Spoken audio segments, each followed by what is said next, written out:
Welcome to today's market report.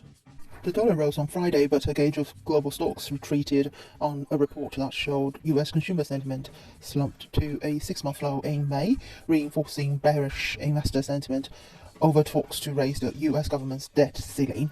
The dollar strengthened against the euro, yen, and other currencies as it rose 1.4% for the week, its biggest weekly gain since September, as concerns about the government's borrowing cap and the Federal Reserve monetary policy prompted a shift to safe havens.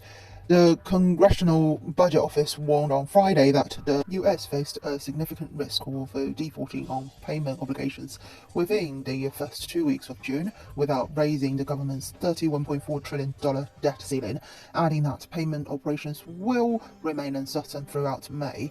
US consumer sentiment slumped to a 6-month low in May on worries that political haggling over raising the borrowing cap could trigger a recession. The dollar index, a measure of the greenback against the 6 other major currencies, rose 0.59% on a day as oil prices slid for the 4th straight week. Longer-dated Treasury yields were on track to end the week lower too, though the yield on benchmark 10-year notes was up to 3.464% on bets the Fed will stop hiking rates at its next meeting in June.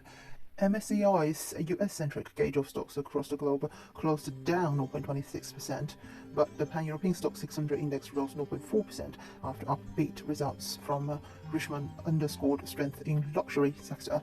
The Dow Jones was down 0.03%, the S&P fell 0.16%, and the Nasdaq lost 0.35%.